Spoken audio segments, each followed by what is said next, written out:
بأقدام عدي وجابر والسعيد وحلويات ألفينا ورجول الدونجا، الزمالك بالتلاتة يركب المصري ويركب الدوري.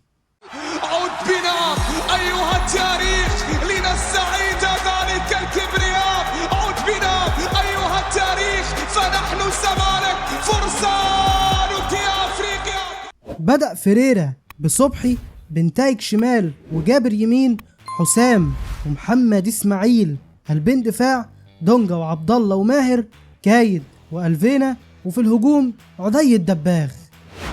البداية بمحمد اسماعيل كانت مفاجأة. أنا شخصيا توقعت إنه هيبدأ بصلاح مصدق. صلاح هو اللي واخد معاه في كذا ماتش وكنت فاكر إنه هو الأقرب، لكن الراجل واضح إنه ابتدى يفهم قدرات لاعبته. ومحمد اسماعيل بالأداء اللي أداه النهاردة ده أعتقد صعب جدا إنه يرجع دكة، لكن الأهم هو الاستمرار يا سمعة.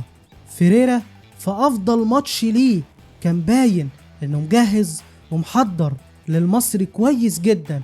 تركيز من أول دقيقة على اللعب في خط الظهر، تركيز بالذات على اللعب ورا السعداوي وعلى كريم العراقي. شوف معايا كده الجون الأول، الدباغ يتطرف يسند على ناصر يديها الكايد، كايد بمعلمة وشغل لعيبة 8 و10 ما يلعبوش أبدا أجنحة، يرميها الناصر اللي يلعبها بالعرض تخبط تقعد تتنطط لي على الخط، لكن عدي وبسن رجله بوم أخيرا عدي بيسجل والزمالك أوام 1-0 على المصري. جون في شغل مدرب. وبص معايا على مثلث عدي وناصر ماهر وآدم كايد، لأن اللعبة دي كمان اتكررت في نفس المكان ولكن بعبد الله السعيد وبنتايج، اللي بالمناسبة بنتايج كان فاتح الخط وآدم كان بيخش لجوه. وهي دي الفكرة اللي خلت آدم كايد يظهر كويس النهاردة شوية. نفس الكلام اتكرر الناحية التانية ما بين ألفينا وعمر جابر لما كان بيحن علينا ويزيد، تتكرر كتير مع كذا لعيب وفي الناحيتين. ده شغل مدرب، وانا قلتها لكم قبل كده الراجل مش ابيض، الموضوع كله موضوع وقت وانسجام ورجولة لعيبة. النهاردة اللعيبة كانت رجالة، النهاردة اللعيبة استرجلت. ده الكلام اللي احنا قلناه. انا ماليش دعوة مستحقاتك وشغلك وتأثيرك، ما يخصنيش. انا اللي يخصني انك تبقى راجل في الملعب زي النهاردة. هل المصري اضعف من وادي دجلة او المقاولين او حتى فاركو اللي كسبناه 1-0 بالعافية؟ اكيد لا، المصري اقوى بكتير. اللي فرق ان المدير الفني كان كويس وعمل شغله وابتدى يفهم لعيبته اكتر واكتر، لكن اللعيبة برضه كانت رجالة. شفت النهاردة ناصر ماهر النهاردة قطع نفسه. عدي كان كويس جدا واخيرا سجل. ألفينا ده ما يصحش تتكلم عليه، ده هيقلب اي حد يقابله في الدوري المصري. اي حد يقابل ألفينا لا يملك الا الدعاء. شفت النهاردة دونجا، وده خلينا نسأل سؤال، لو كان موجود رقم 6 اللي هو دونجا في ماتش وادي دجلة، هل كانت النتيجة هتبقى زي ما طلعت؟ انا اعتقد انه لا. النهاردة دونجا مش بس مسك دغموم نفخه وكرهه في عيشته وخرجه بره اللعب، وزي ما قلنا في الحلقة بتاعت ما قبل ان دغموم نص قوة المصري، خرج دغموم هتشل المصري. النهاردة دغموم خرج من اللعب بسبب دونجا، المصري اتشل. انت النهاردة شفت صبحي؟ هي كرة واحدة اللي هي حصل فيها دربكة واتشاطت دي، غير كده هل صبحي صد حاجة؟ هل صبحي كان جامد قوي النهاردة ومطلع كور؟ ما حصلش. الزمالك النهاردة سيطرة بالطول والعرض، مسك المصري علقة. وهو ده اللي احنا بنقوله، ان اللعيبة تسترجل. حتى عمر جابر انتقدناه الماتش اللي فات، لكن كان كويس جدا الماتش ده، وربنا كافئه على انه اخيرا يتقدم بالهدف الحلو اللي جابه. الكورة كانت بدايتها عند دونجا، بصاها بين الخطوط عظمة لألفينا، طبعا خدها وسط التلاتة وانزل وتعالى ووطي هات الشلن، وفي عز ما هم قالوا خلاص تولت منه قام لاعبها يا عيني بالكعب لعمر جابر اللي ربنا كافئه انه مكمل، وقام حاططها بوش رجله في البعيدة. هي دي يا عمر. شفت اما تقدمت وشك نور ازاي؟ شفت هدفت ازاي؟ حرام عليك يبقى الجناح اللي قدامك ألفينا وانت ما بتتقدمش وبتساعده. اديك لما تقدمت الراجل اداك جون.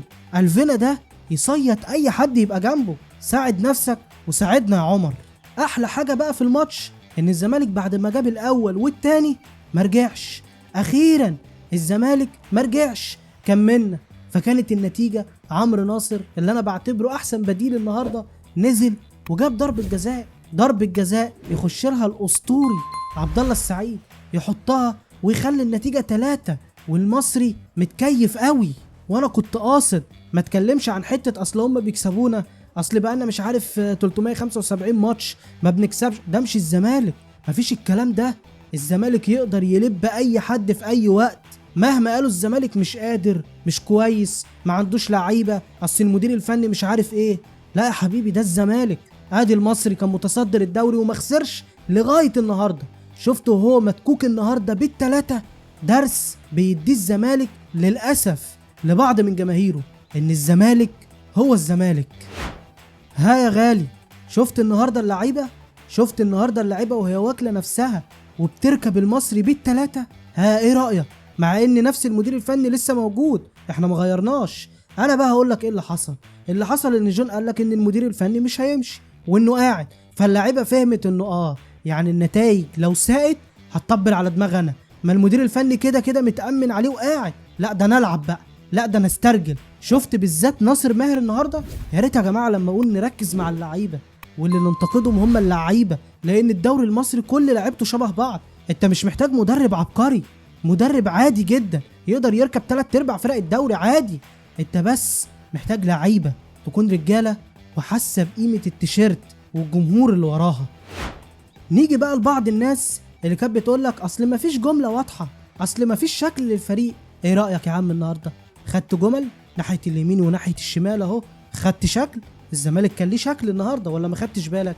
انا خايف اتكلم على فريرا واللي عمله في الماتش وازاي مسك نبيل الكوكي نفضه كوره، تفتكرني بطبل او ان انا بنتصر لوجهه نظر عشان انا مع المدرب، لكن انا في الحقيقه انا مش مع المدرب لاني بحب المدرب ده وشايفه جوز خالتي. انا مع المدرب لان انا مع النظام، مع السيستم، مع العقل، مع المنطق، مع الكوره. لكن جو التغيير كل 3-4 ماتشات ده مش هينفع، والله ما هينفع. وما كنتش هتكسب ماتش النهارده لو كنت غيرت بنسبه كبيره. النهارده فريرا وراك يا عم الشكل والجمل.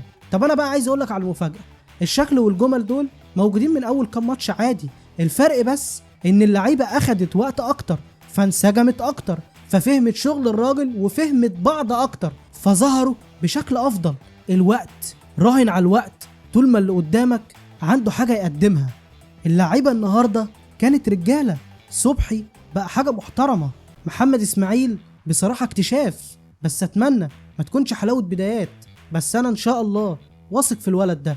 حسام عبد المجيد رجع لكتير من مستواه، بنتايج النهارده كان كويس، عمر جابر كان كويس جدا دفاعيا وربنا كافئه بالهدف، دونجا النهارده كان نص ملعب زي ما الكتاب بيقول، عبد الله ده راجل اسطوره، ناصر ماهر حسسني ان احنا عندنا صانع العاب، كايد قدم اللي يقدر عليه في حدود المركز والمتاح ليه، الدباغ اخيرا سجل، والفينا انا ده بستنى الكره تجيله اصلا.